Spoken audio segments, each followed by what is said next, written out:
The 21st edition of the Education World Forum this year is focusing on a quite important, timely topic, which is stability, and how education must contribute to stability and economic growth. I would say in addition to peace, which is an important issue to address in these troubled times. And the more the world is around us is about uncertainty, I think that from the debate we hear at the EWF 2025, from all ministers bringing their challenges but also their solutions, we see that a renewed vision for education which empowers learners about at least 4 important domains: empathy and critical thinking, digital literacy, because technology is not the future, is the right now, present life for all of us. And this includes the classroom, of course, the way we teach, the way we learn.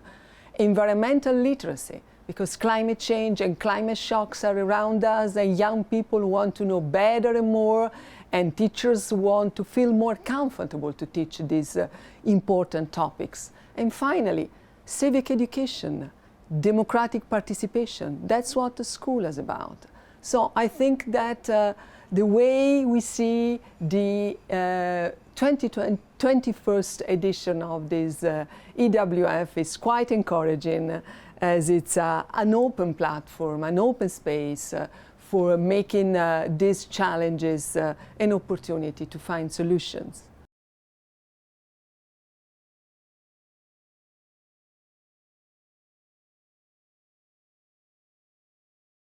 UNESCO was born in London in 1945 when the British Minister of Education, Ellen Wilkinson, called for rebuilding society and peace in the aftermath of the Second World through education, science, culture. And today UNESCO is actually relaunching, revamping this very core mandate through at least 2 main action tracks. One is the normative function of the organization. The UNESCO member states 2 years ago adopted an historic recommendation, which is about education for peace, human rights, and sustainable development. And the 14 principles are not abstract ideas. They are, let's say, values in action. They are guiding principles for ministers and communities to transform their education systems. The second role of UNESCO is the boots on the ground, is really supporting communities to make these values the solution, the way to address their own challenges. Let me give you a couple of examples from Sierra Leone, where the president himself, President Bio, just launched a national civic education strategy. And we know Sierra Leone is a country that went through a civic war for over 10 years. And now the new generation of young people have a whole education system oriented to peace. Or let's say South Sudan, a country which is half underwater and half in a dry desert zone. And still, we are including, with the support of UNESCO and other partners, climate change education and disaster preparedness into curriculum and teachers of and training of teachers. So this means that global, local, from principles to action. That's what UNESCO is about.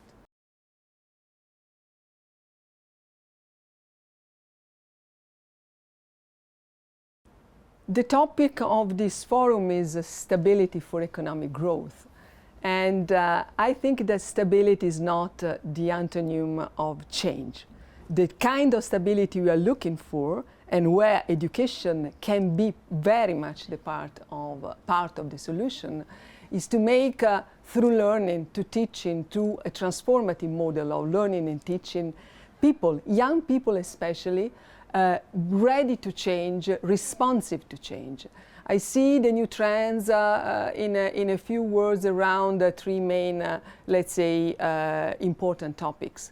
Technology, once again, how human intelligence will keep the driving seat, and it's about unlocking the potential of imagination, for instance, creativity, that at least so far learning machines are not able to compete with us. Second, reestablishing the right balance between nature and the role of human work and human, let's say, fabric for change. We know that we have one planet, we have to protect this planet, and we have to prioritize these new behaviors.